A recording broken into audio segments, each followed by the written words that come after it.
Hello and welcome to another video. I'm Random and today I'm going to be reading the fanfiction Alternate Perspectives from the Fallen Star series written by Boxmaker. This is a Hermitcraft SMP fanfiction with a rating of mature, and the creator chose not to use any archive warnings, though personally I'd put in graphic depictions of violence for a few scenes. The category for this fic is general, and the featured characters are Etho-slab, Vintage Beef, BOO, DocM77, Good Times with Scar, Cubfan135, Iscal85, and other original characters. There are no romantic relationships, but the featured platonic relationships are Etho-slab and Vintage Beef, BOO, Etho-slab and Vintage Beef, Cubfan135, and Good Times with Scar. The additional tags are superpowers, alternate universe superheroes/superpowers, injury, blood and injury, hijinks and shenanigans, drinking, heist, hurt comfort, non-consensual body modification, Etho-centric, oops, I gave him trauma, kidnapping, medical torture, needles. Don't worry, he'll be mostly okay in the long run. These tags make it seem dark, but I promise this is lighthearted. The summary is in the description, and now on to the story. Chapter 8 Box of Junk. It was clear that neither he or B-Dubs had any clue as to what they were doing. B-Dubs admitted that the instructions he was given were essentially make sure Etho figures it out, which wasn't particularly helpful. Are you going to tell me what your power is at least? Etho asked, after they spent a few minutes debating on how they should approach Etho's training. No, I'll show you. B-Dubs stood up and took a few steps back. Do I need to move? Nah, you're good right there. Watch this. And with a pop, B-Dubs vanished. In his place stood a large pot, filled with tulips. Etho gaped at the pot in shock. That was not at all what he was expecting. Not that he had any guesses at B-Dubs' power, but this he would never have guessed in a million years.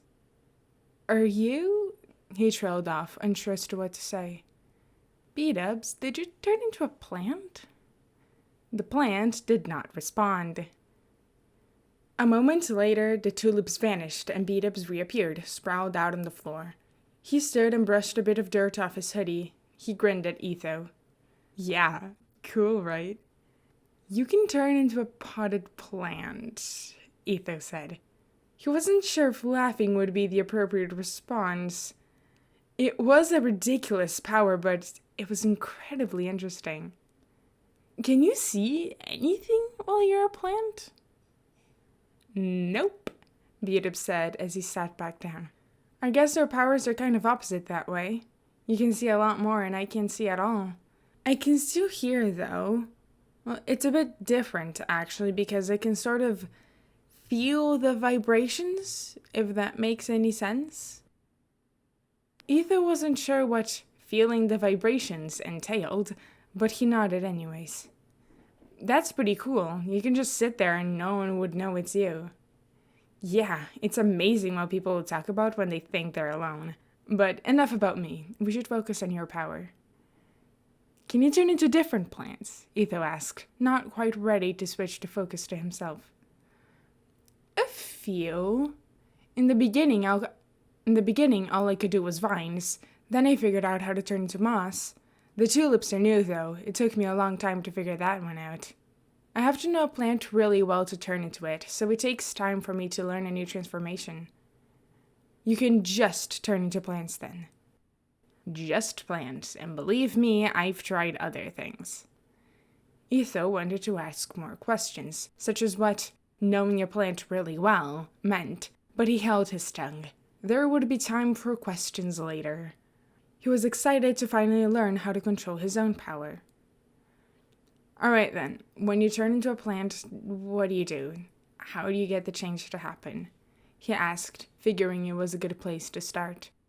Well, I think about the plant I'm trying to turn into. I focus on what it looks like, stuff like that. I don't think that's going to be very helpful for you. Etho shook his head. I've tried focusing on the change in perspective before, and it didn't really work. I can try again if you want. B-dubs went silent and stared out the window. The first step that I had to take was realizing that I was capable, he said softly. You need to truly believe that you can do something before you actually go and do it. Okay, Etho said. I've come to terms with it, I think. I believe I'm a beacon. B-dubs shook his head. You believe you're a beacon, but do you believe you have control over your own abilities? Etho didn't, because, well, he didn't have control over his abilities. But I don't have control, that's the problem, he replied, a bit confused. You do have control, and that's what you have to come to terms with. You're breathing right now, right? B-dubs asked him. Etho raised an eyebrow at the obvious question, but he humored B-dubs. Yes? Are you thinking about every breath you take? No. But you're still in control of your breathing. You can take over any time, or you can let your body handle it naturally. It's the same way with powers, I think, he mused, not looking in Etho's direction. It was a poetic way of thinking, but Etho wasn't sure it was going to be helpful. The idea was there, but the instructions were a bit too vague for him to put it into action. How do I get myself to believe it? He asked. B-dubs shrugged. I can't tell you that. You need to figure that one out by yourself. That, Etho said, sitting back with a huff, is very unhelpful. B-dubs spouted at him. You'll learn. Mark my words. Wise old B-dubs is never wrong. Do you have any other suggestions? I guess there are some things we could try. For the next hour, the two of them tried every conceivable thing they could think of to help Etho learn control. B-dubs, like Beef, suggested meditating, which Etho sat through for less than 5 minutes before he got bored. They played hangman on the whiteboard because B-dubs claimed it would stimulate his brain. He made Etho stand right next to the window and look over the edge to see if fear would trigger a reaction. Etho didn't have the heart to tell B-dubs he wasn't afraid of heights. B-dubs made Etho walk around the room with his eyes shut in hopes that his powers might manifest if his body wanted to stop being blind. It was a good thought, but a fruitless endeavor. Now what? Etho said, thumping down onto one of the chairs. B-dubs shrugged, checking the time on his golden pocket watch. Where did you get that? Etho asked. It's really cool. B-dubs shuddered with a click and fondly traced the lid with his finger. I got it the same day I got my powers, he replied wistfully. Etho didn't want to press any further, so he just nodded. I'm hungry, B-dubs said, changing the subject. Yeah, I could eat. We could go back to my place if you want. B-dubs grinned in excitement, and they left Concorp to go back to the busy streets. They decided to walk home because it was a nice evening and the sun hadn't completely set. Etho had a box of assorted items Scar left for him, including climbing gear that he resolved to never use. He led B-dubs up to the 7th floor and handed him the box as he fumbled with his skis. He could hear voices from inside. Beef probably had friends over and Etho had forgotten about it. The door swung open and Etho ushered B-dubs inside. Beef was seated at the table, along with Doc, Ren, and Pearl. Etho gave Pearl a surprised wave. He didn't know that Beef knew her that well. Doc gave him a flat stare and Ren grinned at them. Hello, dudes, Ren said. Well, looks like the party's over, Beef announced as he stood up. Oh, you guys can stick around, Etho began. Nope, Beef said cheerfully. They've already eaten all the ramen, and if we play another round of Monopoly, Doc is actually going to stab someone. I wouldn't do that, Doc said in a monotonous tone and a grin that screamed otherwise. Etho noticed a faint bruise on the side of his face, right next to the plating of his mechanical eye. He dropped his gaze when the green LED flickered in his direction. Bye, Beef, Pearl called as she gathered her things. Good to see you, Etho. We should grab a coffee or something sometime, she said as she slipped out of the door. Sounds good, he replied. Well, I'll see you guys soon. Now go, Beef said to Duck and Wren, playfully shoving them towards the door. Etho and I have business to discuss. Business? Wren raised an eyebrow. Beef eyed the box Etho had brought in and B-Dubs, who was standing slightly behind him. Yep, business, very important stuff, he said. I'll bid you all a good day, then, Wren said with a bow as he left. Duck followed a few steps behind him, waving to Beef. He gave Etho a passing glance as he passed through the door, and nodded knowingly to B-Dubs before he shut the door behind him with a click. Etho whipped around to a wide-eyed B-Dubs. Do you know Doc? Yeah, we've met. I don't really know him that well. B-Dubs didn't meet his eyes. Why does everyone know that guy? Also, you didn't have to kick them out, Beef, Etho said, feeling a little guilty that Beef had broken up his party. I really did. They were here for a while, and let me tell you, Doc is a scary man when he's losing Monopoly. I've also got a project to work on later, he tacked on as an afterthought. This is B-Dubs, by the way, Etho said as B-Dubs gave a small wave. Beef raised an eyebrow and gave Etho the, how much does this guy know? Look. He knows everything, Etho announced as he set the box down on the kitchen table. The three of us should all be on the same page, he said, looking between the other two. The three of them ate leftover takeout and made idle conversation about anything other than Beacon's and Scar's job. Etho was pleased that Beef and B-Dubs seemed to be getting along well. It was always nice when your friends could become friends with each other. B-Dubs left after a while and claimed that he would find Etho the next day and that they could head over to Concorp together. Etho bid him good night and he and Beef were left alone once more. Beef groaned the second the door shut and slumped over the table. Long day? Etho asked, sitting back down. Beef replied with a muffled, yeah. Etho filled him in on the events of that day, and they both had a good laugh over Scar's ridiculous elevator plan. Once he was filled in, Beef eyed the box Etho had brought home with suspicion. What's in there, then? Let's find out. Etho pulled out a harness, several meters of rope, and a complicated-looking pulley system, all which he discarded on the floor. There would be no elevator shenanigans for him. Next, he pulled out a flashlight, which didn't turn on when he clicked the button. Very useful, he muttered sarcastically as he tossed it to Beef. The box also contained an empty wallet with a creased picture of a cat, a ball of yarn, a pack of gum, and a hand mirror. The mirror was so clouded that he could barely see his own reflection, and he didn't dare try the gum out. Who knows how long it had been in that box? What the hell am I meant to do with any of this? Etho asked as he continued brooding around the box. Heist stuff? I don't know, you're the criminal mastermind. I am not a criminal mastermind. Whatever you say, Ladders. Etho scowled at him and turned his attention back to the box. He dusted off a set of two-way radio pieces, which was probably the most useful thing the box had provided thus far. There were 3 marbles in a velvet pouch, and Etho couldn't think of any context, inside or outside a heist, where those would be useful to anyone. There was also a rusty screwdriver with a slightly bent shaft, and Etho wondered how anyone could mess up so badly that they bent the thick material.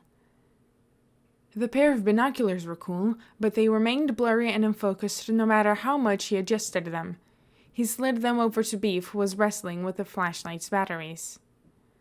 2 items remained in the box. The first was a small journal covered with a thick layer of dust. The pages were dry and yellowed. The title was handwritten and read, A Pocket Guide to Mischief. He unceremoniously tossed it on the table with all the other junk. All that remained now was a dented box of cookies with an expiration date from literal years ago. What the fuck? he muttered as he slammed the box on the table. He peered into the box again to confirm it was empty. "This is quite the assortment," Beef said, looking over at the array of items on the table. He had finally managed to start the flashlight out, and it sputtered to life, casting a pathetic ray of light. "None of this stuff is actually useful. What the hell does Scar want me to do with all of this?" "You never know what you might need," Beef joked, flipping open the Pocket Guide to Mischief. He frowned as his eyes settled on the page. "This isn't English." Etho rounded the table and peered over his shoulder. The pages were filled with neat handwriting and symbols that weren't part of any language he knew. Each word was made up of a group of 5 symbols, atypical for any language he was familiar with. Beef tossed the book back on the table. "I'll give you $5 if you eat one of those cookies." "Hell no.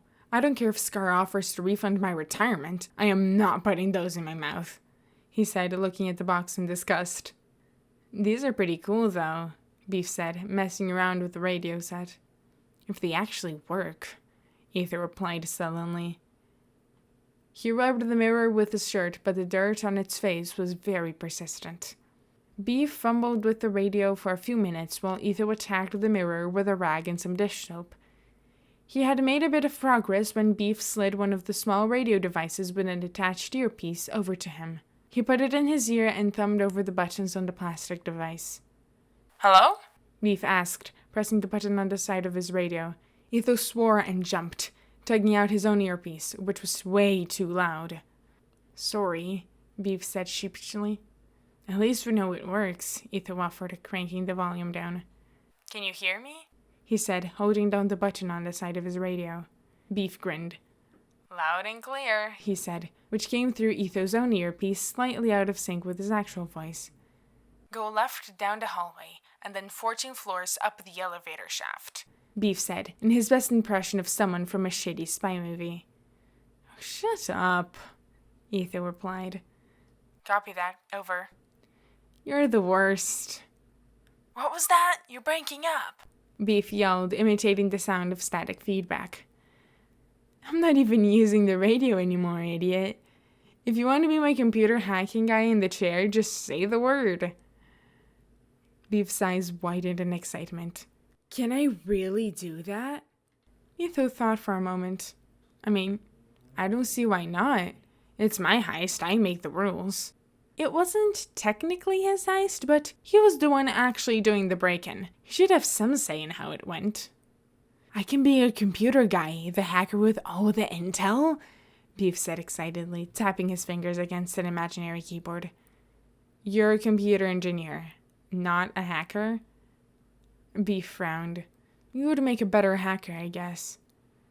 "I'm a computer scientist, not a hacker. Plus, there's nothing to actually hack as far as I'm aware. We can see if Scar can get us some maps or something, and you can guide me." It wasn't a bad idea as far as Etho was concerned. It would be nice to be able to communicate with someone on the outside, and having Beef to help him guide through the building would make the process a lot faster. "Do you really think Scar will allow it?" Beef asked hopefully. "He's going to allow whatever I want, because I'm the one who's going to get arrested if things go south." He and Beef resolved to test the range on the radio sometime over the week, but there would be time for heist planning later, and they settled down on the couch to do nothing of particular importance. Remember chapter 3 was it? When they were going back from the fair and they thought someone was following them, but they couldn't see anything there, just the occasional potted plant after they talked to Scar. I wonder. That's all I'm gonna say. That's all I'm gonna say. That's all I'm gonna say. That's all I'm going to say. Though the story of how B-Dips got his pocket watch is really cool, and to be honest, a pocket watch is an aesthetic, and I want it. By the way, if this video feels like I skipped out on the feel of the sound effects, especially with the box, I did, and I'm sorry. It was me being lazy. I'm tired. School's gonna start soon, and I just don't. I tried. I made do with what I got. Anyways, talking about sound effects. Not all of the sound effects used in this video are mine. The story and the fan art also aren't mine. This story was written by Boxmaker. You can find their work on Archive of Our Own. The proper credit for all of these things is going to be in the description. And yeah, I'll see you all in the next chapter. Bye-bye. And I'm really looking forward to that heist. It's so fun.